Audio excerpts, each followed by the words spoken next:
সকলকে স্বাগত জানিয়ে আমার এই চ্যানেলে নতুন আমি একটা প্রচেষ্টা নতুন একটা ভিডিও নিয়ে আপনাদের কাছে আসলাম। যে ছবিটা দেখে মনেই হলো যে আমি আজকে বানাচ্ছি আলু পোস্ত। আলু পোস্তর জন্য আমি এরকম সাইজের আলু কিউব করে কেটে নিয়েছি।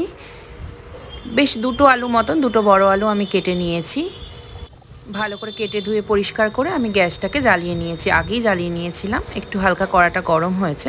কড়াটা গরম হতে আমি কড়ার মধ্যে দিয়ে দিয়েছিলাম তেল, সর্ষের তেল। অবশ্যই এই রান্নাটা সর্ষের তেলে করলেই সবথেকে বেশি ভালো হয়। আমার তো ভীষণ ভালো লাগে সর্ষের তেলে খেতে। আর এই গরমে সবাই বাঙালি পরিবারে মোটামুটি এই নিরামিষের দিনে আমরা কিছু ভাবতে গেলেও, মানে নিরামিষের জন্য অনেকটা ভাবতে গেলেও আমরা এই রান্নাটা করে থাকি, প্রায় সময়ই করে থাকি।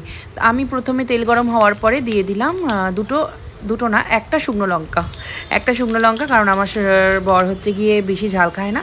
শুকনো লঙ্কা আর একটু পাঁচফোড়ন দিয়ে দেওয়ার পরে ভালো করে তেলটাকে নাড়িয়ে নিলাম। ফোড়ন হওয়া পর্যন্ত নাড়িয়ে নিতে হবে। খুব ভালো করে ফোড়ন হয়ে গেছে। এবারে আমি কেটে রাখা, ভালো করে পরিষ্কার করে রাখা ধুয়ে আলুগুলো দিয়ে দিলাম।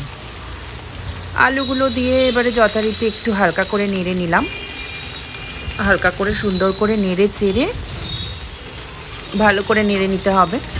আলুটাকে ভালো করে নেড়ে চেড়ে নিয়ে এবারে আমি পোস্তটা বেটে নেবো। পোস্তর জন্য আমি নিয়েছি 2 টেবিল চামচ মতন পোস্ত, একটা কাঁচা লঙ্কা, একটা পাকা লঙ্কা। এই দুটোকে ভালো করে পেস্ট করে নিতে হবে। আর হ্যাঁ, একটু সাদা তিল নিয়েছিলাম। সাদা তিল দিলে কিন্তু পোস্তর পরিমাণটা কমও লাগে এবং স্বাদেও খুব ভালো হয়। আমি পোস্তটাকে পেস্ট করে নিয়েছিলাম মিক্সিতে। এখনকার দিনে শিলনোড়া কি, মিক্সিতেই সব হয়। মিক্সিতে পেস্ট করে নিলাম, পেস্ট করে নিয়েছি। দেখে নাও, এরকমভাবে সুন্দর করে একটা পেস্ট করে নিয়েছি। সুন্দর একটা স্মুথভাবে পেস্ট করে নিতে হবে। যত স্মুথ হবে পোস্তটা খেতে কিন্তু তত ভালো হবে। এইবারে কড়াতে আলুগুলোকে নেড়ে নিলাম ভালো করে। ঢাকনা চাপা দিয়ে আমি করেছিলাম, তারপর ঢাকনা খুলে আমি আলুগুলোকে একটু ভালো করে নেড়ে চেড়ে নিলাম। নেড়ে চেড়ে নেওয়ার পরে এবার একটু নুন দিলাম। স্বাদ মতো নুন সবাইকে দিতে হবে। নুন আর হলুদ, স্বাদ মতন একটু নুন আর একটু হলুদ দিলাম। জাস্ট একটু ভাজা ভাজা হবে, আলুটা একটু ভাজা ভাজা করে নিতে হবে। আর আমি হচ্ছে গিয়ে পরে যে অনেকেই তেল দেয়, কিন্তু পরে তেল দেয় ঠিক আছে। এবারে আমি পরে তেল দিয়ে একটা অন্য দিন আমি করে দেখাবো। কিন্তু আজকে আমি যেভাবে করছি, একটু বেশি করে তেল কড়াতে আমি আগেই দিয়ে দিয়েছিলাম।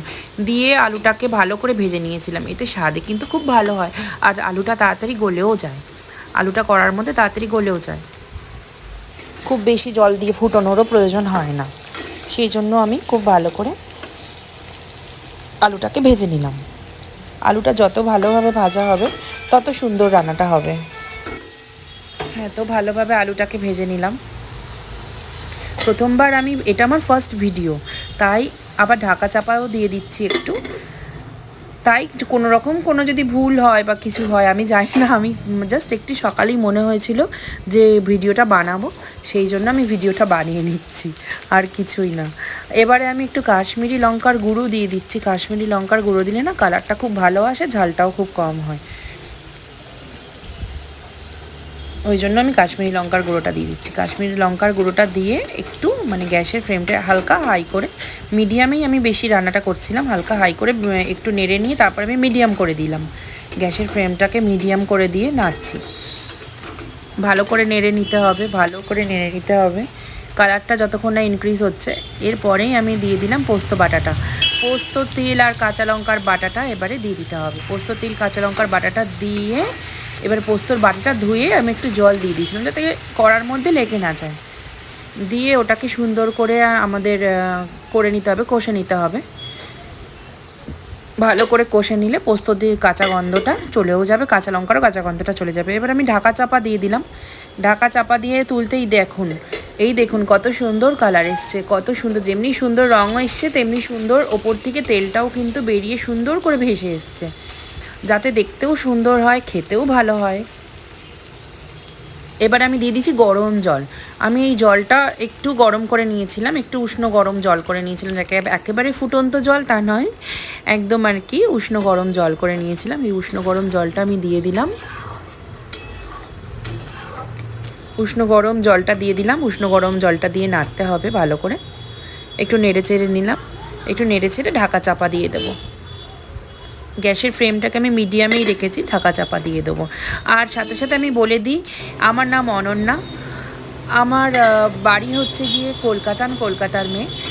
কলকাতায় সল্টলেকে আমি থাকি, সল্টলেকের মেয়ে। আমার বিয়ে হয়েছে হাওড়াতে, আমি হাওড়া জেলার এখন বাসিন্দা। সো বিয়ের 8 মাস 9 মাস পরে আমি এই ভিডিওটা বানাচ্ছি। আমার বরাবর প্রথম থেকেই রান্না করার ভীষণ একটা শখ ছিল। এই দেখুন আমি গ্যাসের ফ্লেমটাকে কিন্তু জোরে করে দিয়ে নাড়ছি। রান্না করার শখ, রান্না করার ইচ্ছা, বিভিন্ন রকম রান্না করব, রান্না শিখবো, ইভেন রান্না করে আমি দেখাবো, আপলোড করব, আপনাদেরকেও দেখাবো, যাতে আপনারাও আমাকে ভুল ভ্রান্তিগুলোও ধরিয়ে দিতে পারেন। এবারে আমি স্বাদ মতো নুন দিয়ে দিলাম একটুখানি। তাই জন্য আমার ইচ্ছা ছিল বরাবরই, কিন্তু আমি কোনোদিন করে ওটা সাহস পাইনি। আজকে সকালবেলা হঠাৎ ঘুম থেকে উঠে আমার এই ইচ্ছাটা জাগলো, আর ইচ্ছা জাগলো, আর আমি শুরু করে দিলাম রান্না। এবার একটু আমি স্বাদ মতন চিনি দিয়ে দিলাম। পোস্ত রান্না একটু হালকা হালকা মিষ্টি মিষ্টি খেতেই আমার বর আর কি ভালোবাসে। আর আমার শাশুড়ি মা, উনিও খুব একটা বেশি ঝাল খেতে পছন্দ করেন না। ঝাল ঝাল উনি খান, কিন্তু খুব একটা বেশি পছন্দ করেন না। সেই জন্য আমি একটু চিনি দিয়ে দিলাম, স্বাদ মতন চিনি দিয়ে এবারে আমি ঢাকা চাপা দিয়ে দেবো। ব্যাস, এইবারেই তো হয়ে এলো। আমি কিন্তু এক্ষেত্রে, এই পোস্তটার ক্ষেত্রে আমি আর কাঁচা তেল দেবো না। অনেকেই কাঁচা তেল দেয়, আমি এবারে দিচ্ছি না, পরের বারে অন্য সময় যখন করব তখন দেব। এবং আমি ভেবেছি যে আমি যেমনই যাই পারি না কেন, প্রত্যেক দিন রান্না কিছু না কিছু যাই রান্না করি না কেন সেটাই দেব। এটা ভাববো না যে না কোনোটা রিপিট হচ্ছে বা কিছু। যতবার রিপিট হবে ততবার আপনারা একটু কষ্ট করে দেখে নেবেন এবং সবার কাছ থেকে ভালোবাসা পাবো, এটাই কাম্য করে আমি এই ভিডিওটা বানাচ্ছি, আর কিছুই না। যা, একটা আলু পড়ে গেল। দেখুন আলুটা কি সুন্দর সুসেদ্ধ হয়ে গেছে। এই তো আমার পোস্ত কিন্তু রেডি, আমার পোস্ত কিন্তু রেডি। দেখুন কত সুন্দর লাগছে পোস্তটা দেখতে, রঙটাও যেমন সুন্দর হয়েছে, কালারটাও